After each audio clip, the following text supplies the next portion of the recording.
Welcome to day one of the Easter stitch along. I hope you're excited to get started. Today is a relatively easy day as we stitch the sun. Throughout this design, we'll be switching between the two needles, a size 5 needle and a size 22 needle. If you purchase a kit, you'll find them tucked into your felt. The size 5 needle is the one here right on the top with the smaller needle eye, and the size 22 is the one here on the bottom with the bigger needle eye. Don't worry about memorizing which one to use when. I'll let you know at the start of each video, and you can also check your digital guide, which is this little thing right here that you'll scan, and hopefully you've already found that if you found this video. So for our sun, we're going to use our size 5 needle. Again, that's our tiny eye. It's going to be hard to show you here. Oh, there we go. Has that smaller eye. I'm going to stick it to my little needle minder for right now. And then I'm going to grab color 729, and we're going to be using 4 strands. Now grab your skein, and starting at this number end right here, we're going to find the end of our floss, and we're just going to pull 1 arm length. Just stretch your arm as far as it goes. Once your arm can't go any further, we're going to cut it.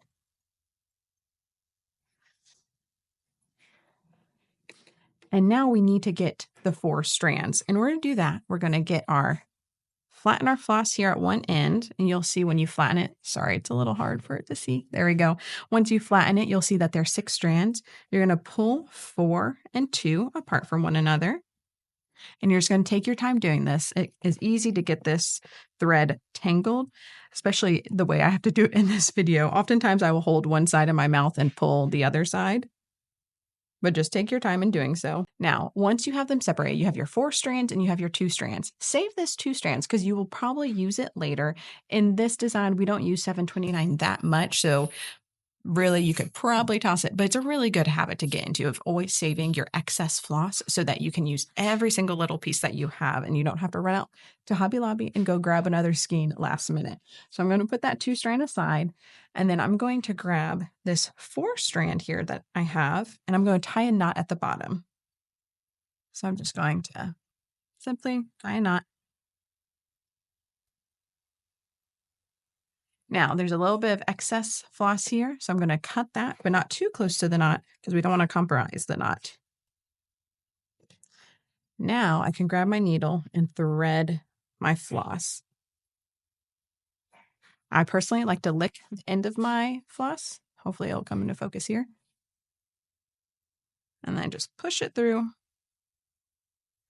And then I'm going to let about, I don't know, an inch, half an inch. I'm not good with measurements, hang over on this side so that when I'm threading, my needle doesn't easily pull the floss all the way out. All right, so I am now ready to start stitching my sun.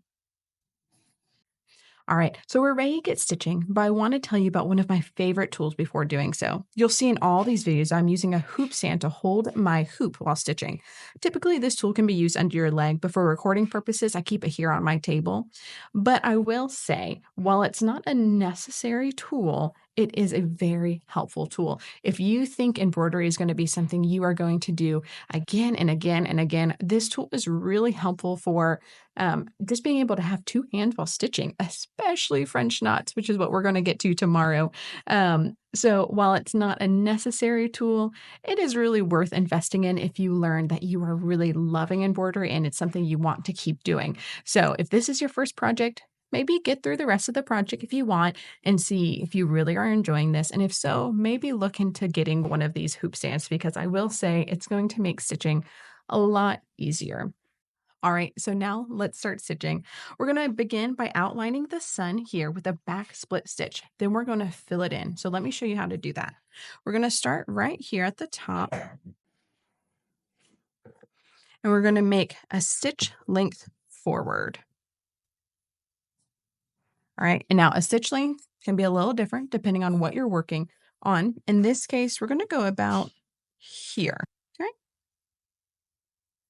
1/4 of an inch. We're going to go with 1/4 of an inch. We're going to bring our needle down.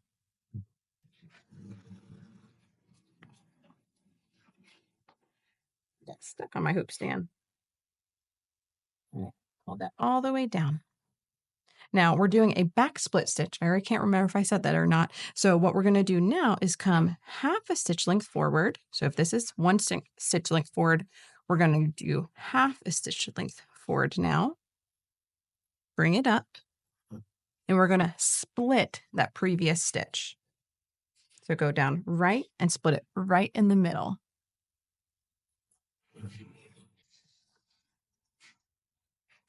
So there you go. You have your first back split stitch.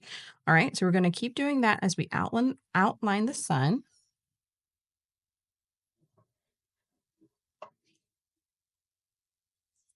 Struggling to get right there on there. There we go. We're just going to keep doing the same thing. I'm going to split that previous stitch.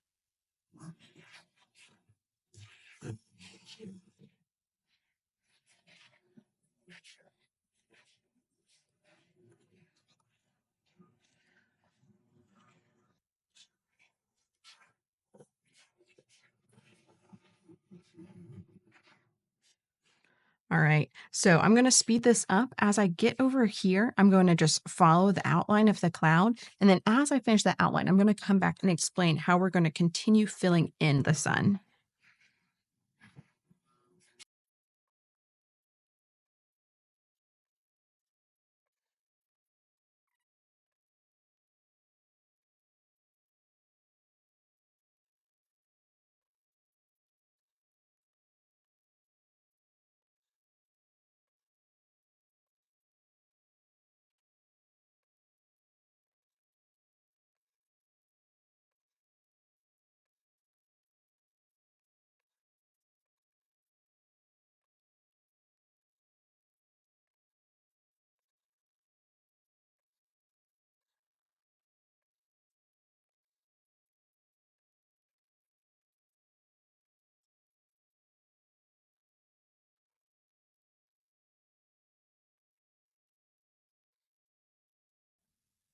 All right, so now we have the outline of our sun, and we're going to just move inward and keep doing the same thing, going in a circle motion until we have filled it all the way in. So I'm just going to go in one row. I'm going to make first a back stitch.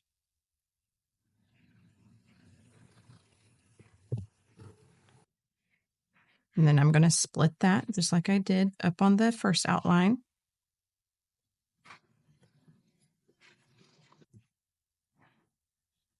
And split that stitch right in the middle. All right, and we're just going to keep doing this as we go all the way around the circle. And once we filled in this second outline, we're just going to keep doing the same thing again and again until we get to the middle. As you get to the middle, it's obviously going to get a little bit tighter and it's going to be a little bit harder to know where you need to split that stitch at, but just find the closest stitch that you can and split it. As long as you're not doing that too many times, it's really not going to be a big deal. So I'm going to go ahead and speed this up, and then you'll get to watch me fill in the sun.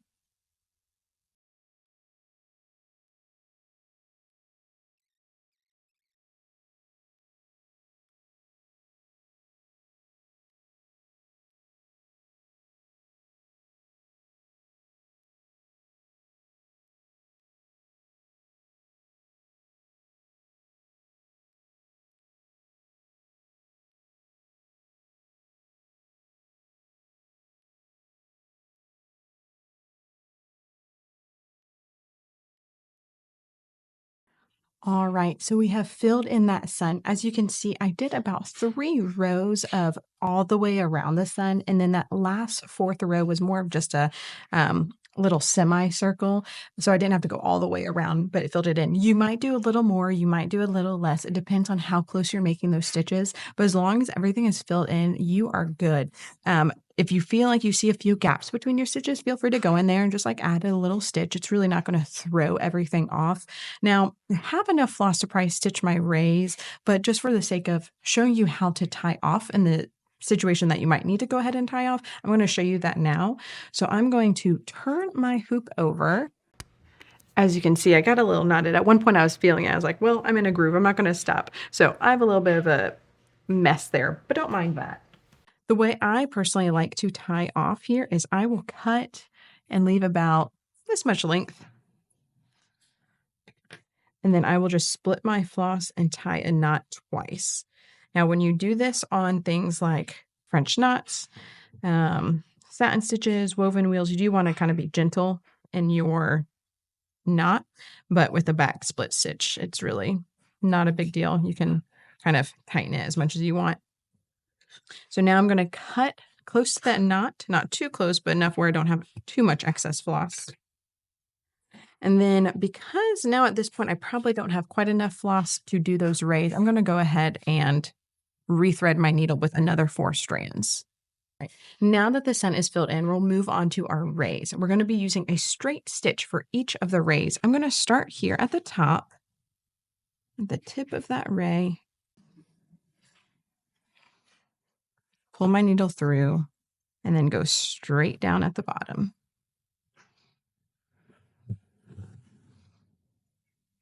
If your floss right here gets a little crooked, feel free to kind of lift it up and try and just rock it back and forth and get to flatten out a little bit for you. You can even use the flat side of your needle and just kind of rub it down. All right, and now I'm going to go here at the bottom and go up. That way I'm just not wasting much floss. So going from the bottom to the top. And you could tie off after each one of these if you would like. I personally don't feel the need to, but I know some people prefer to keep the back of their hoops a little bit cleaner than I do.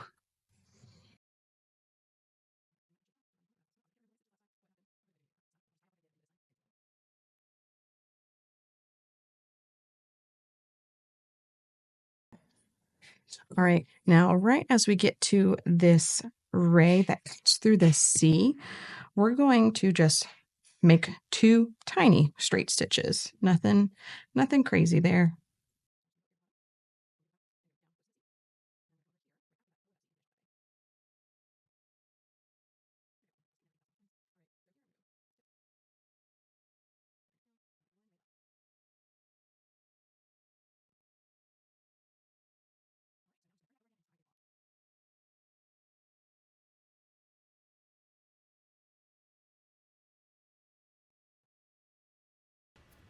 If you feel like some of your rays over on this side might be a little loose, feel free to grab your needle and gently pull on some of these rays and it will tighten it up a bit for you.